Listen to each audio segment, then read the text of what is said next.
welcome to Hardcore Divers. We're in the gear locker, and this is Training Talk. My name's Alan. And I'm Rosie. And we're going to talk today about what does it take to be a good dive buddy. I believe that all the training agencies recommend or require that you dive with another person. And there's good reasons for that. In some configurations, your cylinder's on your back, and you can't see if you spring a leak. You may not be able to know. A buddy can help you with that. If you have a problem, if you blow an O-ring or have another problem that causes you to have an issue and you have to get an alternate air supply, your buddy has one of those with them. So there's reasons why we dive as buddy teams, and it's silly not to. It also takes additional training to be able to dive as what Patty calls a self-reliant diver and other agencies may call a solo diver. And that's one of the reasons that this is exciting, is because we get to share those experiences with people that trying to understand what we're experiencing and where we're coming from. What's important to you in a good dive buddy? I think one of the main things that I like to see in my dive buddy is someone who can rescue me. They know about my gear. They know where my releases are. They know how to do the share air. They know how, if something goes wrong with me, they can help me out. And one of the things they have to have, even if they have those skills, is they have to have a little bit of awareness of something other than themselves. Yes. And other than the environment that you're looking at and you think is cool. It's easy to get hyper-focused. You forget about your buddy, they have a problem, and now you've separated, you're too far away. That's why your dive instructor during your training is always going like this. Where's your dive buddy? Yeah, and another thing that I like in my dive buddy is someone that wants to, kind of has the same interest in seeing things. Like if we go on a wreck and they're focused on going to see pretty fish. And so it's good to kind of be able to want to see the same things. Do the same type of dive. Yeah. And go the same speed as each other. And one thing that implies is that you have a similar level of training. For example, if we go on a dive and you want to go inside of a wreck, and I want to look at pretty fish, which would never happen by the way, that you might have the certification and skills to do a wreck penetration dive. I may not have that training, and if I don't, that's a hazard to me. That's very dangerous. So it's like if a cave diver teams up with an advanced open water diver.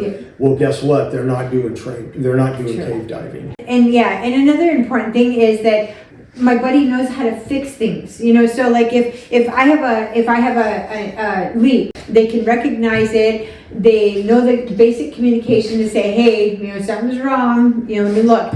And I want to be able to trust them that they're going to be able to go back, fix the problem, whatever it may be. I remember the one time, a good example, I forgot to strap my tank in.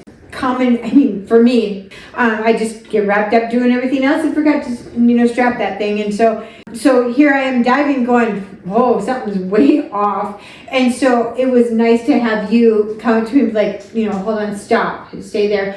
And then I knew, regardless of whether I knew what the problem was, I knew that you knew how to fix it. And that puts a lot of security for me, is to know that you know how to fix certain things underwater, so we don't have to ruin the dive, but yet, we can get the problem fixed. So that's really nice. And when we were new divers, so we're in catch camp. Catch camp's wonderful diving. And we went out every weekend after our open water cert, every single weekend. And we would come back to the dive shop and they would be like, hey, how'd your dives go? And we'd tell them these harrowing stories of all these issues we had and these near-death experiences that we had and how we fixed it and we got through it. And after about 4 of these, I remember Sonia saying, why are you guys still diving? But for us, that was important. It was like, well, we're still diving because we figured it out. We can solve all these problems and we're getting better at what we do. And the fact that we did have blown O-rings, that we did have mouthpieces that came off of regulators. Tank bands not being secure, cylinder bands not being secured. And we've also had issues at depth with sinus problems and yeah. having to get to this, how do we do that? And now we've surfaced way out there, how your buddy's got to be able to swim you back and whatever the case may be. So we've had those experiences, and I believe that's what gives us a little bit of authority to recommend what it takes to be a good dive buddy. Yeah, we've been through a lot. We've had a number of these experiences, and I think that they're actually kind of common. What's one thing we can do in your mind to prevent these from happening before we even get in the water? Do a buddy check. Okay, that's what I'm getting at. So you mentioned earlier is to do that, and if you follow a buddy check procedure, no matter what your mnemonic you use, we use Bruce Willis ruins all films. We check our components based on that mnemonic. So, we check our BCD, we check our weight system, we make sure that we have weights that we're properly weighted, that we can control our buoyancy. We have our releases, all our releases buckled up. And that includes your tank band, by the way. And where are the releases? Because on some BCDs, they're different than on somebody else's. So if we dive our Scuba Pro Hydros, we have clips up here, we have a clip here, there's clips all over the place. When we dive our side mount BCDs, there's none of that. There's one buckle at the waist. That's it. And your buddy has to know that, and so that they can bail you out if needed. So it's important to have a similar amount of training, or at least when you do your buddy checks, your buddy talks you through it. Okay, my rig's a little bit different from yours. Here's the deal. I'm wearing a back plate and wing. It only has a single buckle. Rather than some other BCDs that have a lot of things going on. And that is a very good point, because remember that one time when we were in Hawaii, I had a harness on. Well, the dive instructor, things got crazy at the end, and she was, helping us get back on the boat because the waves. So let me tell you, we had never boat dived before we went to Hawaii. Never. So we go to Hawaii. We're doing the manta ray night dive, preceded by a day dive in the same area. So we get off the boat for the manta ray night dive, and it's been a gorgeous day. And we get off the boat and we go down. We're about 3/4 of the way through our time, and they do a diver recall. We get to the surface, and the boat's 10 feet above you, 10 feet below you, 10 feet above you. So our dive guide is trying to get us back on the boat at this point. And I was the only one, me and you, I think you had one too, is we dove harnesses. Well, everybody else had a weight belt, or they had integrated weight pockets, And so she went to take off my BCD, and I'm yelling at her, no, and once we got back on the boat, she's like, well, what happened? And I told her I had a harness on. She goes, oh my gosh. She said, if I would have taken your BCD off, you would have sunk to the bottom. And so it's really important that your buddy knows what you're wearing and how to get it off, and so that they can properly help you. And you wouldn't have sunk to the bottom. To ditch your way. Right. And it would have been fine. But when you're in a high stress situation like this, and a situation we've never been in, it can be important for you and your dive buddy to understand what each other's diving and how to help your buddy if that happens. That's a good example. So how about training wise? So in my mind, you're not a good dive buddy, and that might sound a little harsh, but you're not a good dive buddy unless you're rescue diver certified or the equivalent in the other training agencies. I think SSI calls it stress and rescue or whatever, but Patty calls it rescue diver. So I agree with that. And I don't think you can be a good dive buddy without that. Your dive buddy's purpose in life is to make sure that both him and you make it back to shore. And so you have to know how to help that person, and you don't get that training until you do rescue diver. Yeah, and I think that's very important. It also helps because that person will recognize when you're stressed, when something is off, and they can help you to if you dive with, and one of the reasons we learned to dive at the same time is so we had a built-in dive buddy. So if one of us wanted to go dive, the other one could go with, and we actually got to know how each other dives very well. We knew what to watch for. I could tell when stress was happening with her, which is almost never, and she could tell when I was stressed, usually because of something that she did. You learn how to be a team, and that's important, and it increases your global awareness. And the other thing I would say about training is that I believe that you always keep training. Yes. And so we went to Dive Master after rescue. I went right into Dive Master. Yeah. That is Patty's first professional rank, is Dive Master. So I did that, but when I did it, I realized something, that each of these additional levels of training above rescue diver, the one thing that they make you is a better diver. Yes. A Yes. better diver. I agree. So you learn how to do skills more fluidly. You learn how to do skills that you hadn't really done before. I mean, I'd never mapped a dive site before or done, some of the things that we did for Dive Master. Yeah. And then when I did my instructor cert, that put my diving at a whole different level. I mean, buoyancy control, weight, the whole 9 yards. Everything went to a higher level of competency. Yeah. And so I would encourage everyone, don't just think about, okay, I'm going to get my open water advanced and my rescue diver and then I'm done. Right. Well, there's other kinds of training that make you a better diver. Yes. And not just in the little niche that you may want to take off on, like we took off on the public safety diver niche, and we did search and recovery and nav and, all these other certs that apply to that little niche.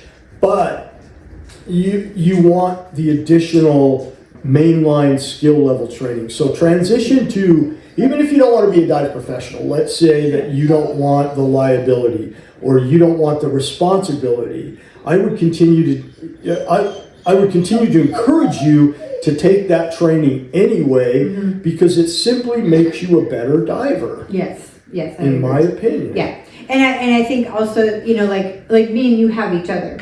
And so as we grow diving together, we know each other. We know each other, how each other dives, what things that each other can handle.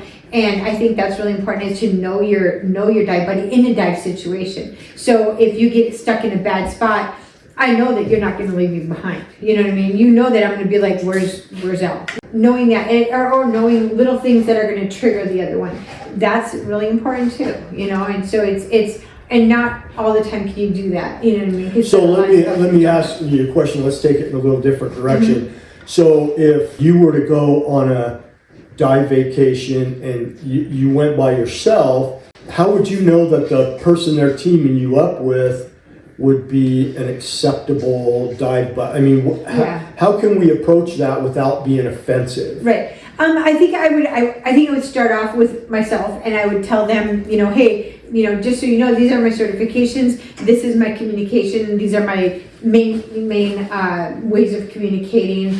Like out of air, low on air. Standard dive signals. Make sure you're both on the same page. Go through that, and then I would ask them. I'd be like, so, what's your levels? What's your experience? What, you know what I mean? And kind of lead it into that way. So I would kind of bring up myself, tell them, just blurt it all out about myself, and then ask them. So what? And we even did that in Hawaii when we got there. We said, look, because they told us at the thing, they looked up our certs and they're like, oh my gosh, you guys need no help at all. And we're like, no, don't think that. We've never dove in warm water. Right. We've never dove off a boat. We've never dove with much this type of marine life. Yeah. We are completely novice to this. So don't think just because we have all these certs that you've never seen hardly before that we know what we're doing, because we don't. So it's really good to have that conversation with not only the dive shop you're diving with, but also your dive buddy. Right.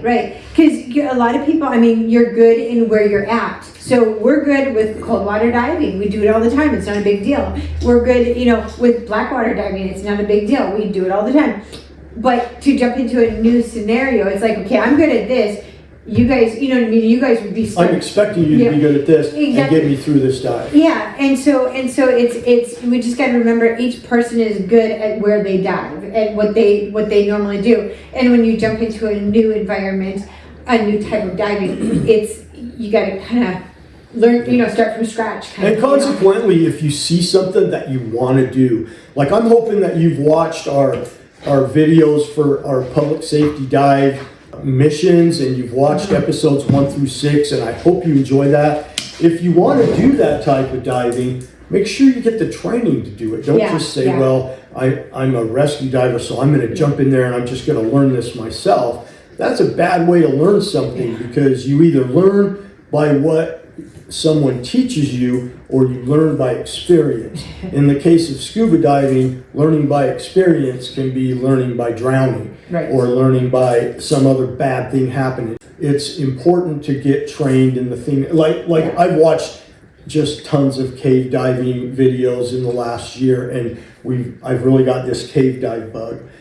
I am not going in an overhead environment unless it's ice, which we do all the time here, but unless it's ice, I'm not going in an overhead environment that I haven't been trained for. That's a way to die. I'm going to stay out of that, or get hurt, or freak yourself out, or whatever. It doesn't always have to go to the most dramatic final conclusion. But it's kind of the worst, you know what I mean? Yeah. Anything else on being a good dive buddy?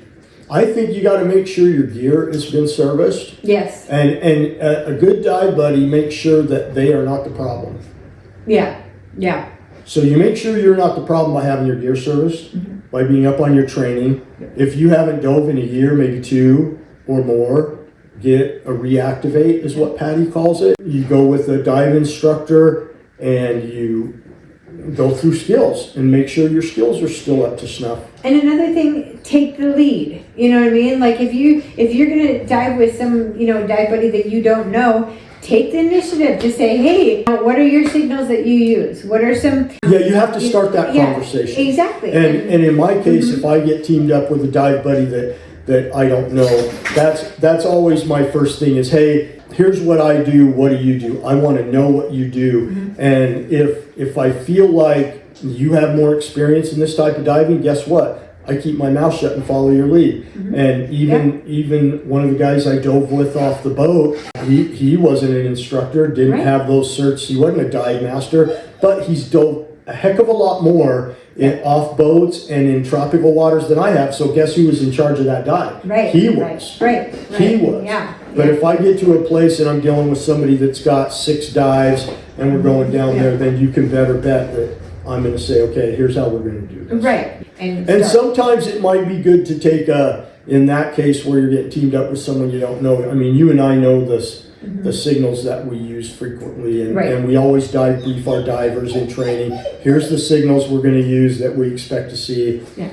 But if you can't do that, you can carry with you what's called a wet note. Yes. So getting kind of like a gear bent on communicating. How do we communicate underwater? Wet notes are a good example. Technical divers tend to use them way more frequently than recreational divers do. Dive guides will use them a lot. Another way is if you're diving full face mask, you actually have buddy phones that can that you can talk to each other through the water. And that's really kind of nice. But absent that, communication is with known hand signals. So those are a few things that we thought about when considering what a good dive buddy is. If you have a different opinion, go ahead and leave some comments down in the bottom. We always look at those and we appreciate your guys' comments and interactions. And we will see you next time on Training Talk.